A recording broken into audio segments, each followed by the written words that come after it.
കേരളത്തിലെ ആദ്യത്തെ അതിദാരിദ്ര്യമുക്ത മണ്ഡലമായി ധർമ്മടത്തെ മുഖ്യമന്ത്രി പിണറായി വിജയൻ പ്രഖ്യാപിച്ചു. ജനങ്ങളുടെ ജീവിത നിലവാരം മെച്ചപ്പെടുത്തുക എന്നത് സർക്കാരിന്റെ ഉത്തരവാദിത്വമാണെന്ന് മുഖ്യമന്ത്രി പറഞ്ഞു.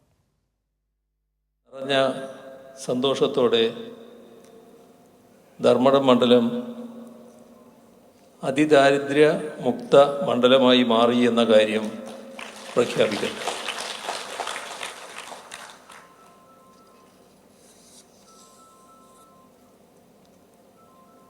നമ്മുടെ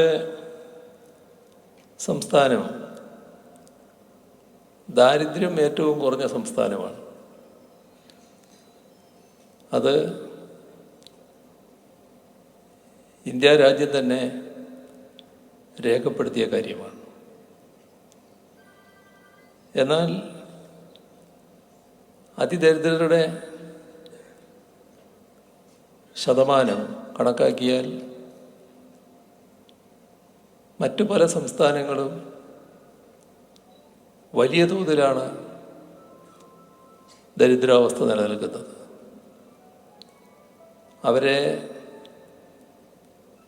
അതിദരിദ്രാവസ്ഥയിൽ നിന്ന് മുക്തമാക്കാനുള്ള എന്തെങ്കിലും പരിപാടികളുണ്ടോ? ഇവിടെ നാം ചിന്തിക്കേണ്ട കാര്യം, ഇതൊക്കെ ഒരു സർക്കാരിൻ്റെ പ്രാഥമികമായ ഉത്തരവാദിത്തമാണ്. വിവരങ്ങളുമായി എം സന്തോഷ് കണ്ണൂരിൽ നിന്ന് ചേരുകയാണ്. സന്തോഷ്, ലോക പട്ടിണി സൂചികയിൽ നമ്മുടെ രാജ്യം ഏറെ പുറകോട്ട് പോകുമ്പോഴാണ്, ഒരു നേരത്തെ ആഹാരം കഴിക്കാൻ പോലും വകയില്ലാത്ത ഒരുപാട് മനുഷ്യരുള്ള ഒരു രാജ്യത്ത് നമ്മൾ നിൽക്കുമ്പോഴാണ് കൊച്ചു കേരളം വലിയ മാതൃകകൾ വീണ്ടും തീർക്കുന്നത്. ഇതാ അതിദരിദ്രരില്ലാത്ത ആദ്യത്തെ നിയമസഭാ മണ്ഡലമായി ധർമ്മടം മാറിയിരിക്കുകയാണ്. മുഖ്യമന്ത്രി പറഞ്ഞതുപോലെ ഒരു സർക്കാരിൻ്റെ ഏറ്റവും വലിയ കടമയാണ് ഏറ്റവും സാധാരണക്കാരായ മനുഷ്യരെ ചേർത്ത് പിടിക്കുക എന്ന്. നമ്മുടെ നാടിങ്ങനെ മറ്റു മാതൃകകൾ തീർക്കുമ്പോൾ ഒരുപാട് സന്തോഷം വരുന്നൊരു വാർത്ത. സന്തോഷ്,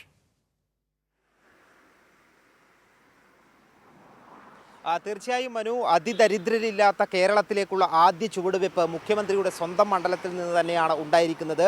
196 അതിദരിദ്ര കുടുംബങ്ങളെ ആ ദാരിദ്ര്യത്തിൽ നിന്നും മോചിപ്പിച്ചുകൊണ്ടാണ് അതിദാരിദ്ര്യമുക്ത മണ്ഡലം, കേരളത്തിലെ ആദ്യ അതിദാരിദ്ര്യമുക്ത മണ്ഡലം എന്നുള്ള നിലയിലേക്ക് ധർമ്മടം മാറിയിരിക്കുകയും അതിൻ്റെ പ്രഖ്യാപനം മുഖ്യമന്ത്രി നടത്തുകയും ചെയ്തിരിക്കുന്നത്. ധർമ്മടം മണ്ഡലത്തിലെ 8 പഞ്ചായത്തുകളിലായി 196 കുടുംബങ്ങളെയാണ് ഏറ്റെടുത്തത്. ഇവർക്ക് വീട് ആവശ്യമുള്ളവർക്ക് വീട്, അതോടൊപ്പം തന്നെ ഭക്ഷണം, ആരോഗ്യം, സ്ഥിര വരുമാനം ഇവ ഉറപ്പുവരുത്തിയാണ് ധർമ്മടം മണ്ഡലത്തിൽ ഇനി അതിദാരിദ്ര്യമുള്ള ആരുമില്ല എന്നുള്ള കാര്യം ഉറപ്പുവരുത്തിക്കൊണ്ട് ആ പ്രഖ്യാപനം മുഖ്യമന്ത്രി നടത്തിയിരിക്കുന്നത്. മുഖ്യമന്ത്രി ആ പ്രഖ്യാപനം നടത്തുമ്പോൾ തന്നെ രാജ്യത്ത് ദരിദ്രരുടെ എണ്ണം വർദ്ധിച്ചു വരുന്ന സാഹചര്യമുണ്ടെന്നും പാവങ്ങളെ എങ്ങനെ പാവങ്ങൾക്ക് വേണ്ടി എന്ത് നയം നടപ്പാക്കണം എന്നുള്ള കാര്യത്തിൽ കൃത്യമായ നിലപാടില്ലാത്ത സർക്കാരാണ് കേന്ദ്രത്തിലുള്ളതെന്നും അതേസമയം തന്നെ ബദൽ നയത്തിലൂടെയാണ് കേരളം വേറിട്ട മാതൃകകൾ തീർക്കുന്നത് എന്നുള്ള കാര്യമാണ് മുഖ്യമന്ത്രി പിണറായി വിജയൻ ചൂണ്ടിക്കാട്ടിയത്. വരും ദിവസങ്ങളിൽ മറ്റ് നിയമസഭാ മണ്ഡലങ്ങളിൽ കൂടി ഈ അതിദാരിദ്ര്യമുക്ത മണ്ഡല പ്രഖ്യാപനങ്ങൾ ഉണ്ടാകും. അതിനുശേഷം നവംബർ 1 കേരളം അതിദരിദ്രരില്ലാത്ത സംസ്ഥാനമായി മാറും. ആ പ്രഖ്യാപനം നവംബർ 1 നടത്തുമെന്നാണ് മുഖ്യമന്ത്രി അറിയിച്ചിരിക്കുന്നത്. മനു, ശരി. എം സന്തോഷ് കണ്ണൂരിൽ നിന്ന് വിവരങ്ങൾ നൽകിയത്.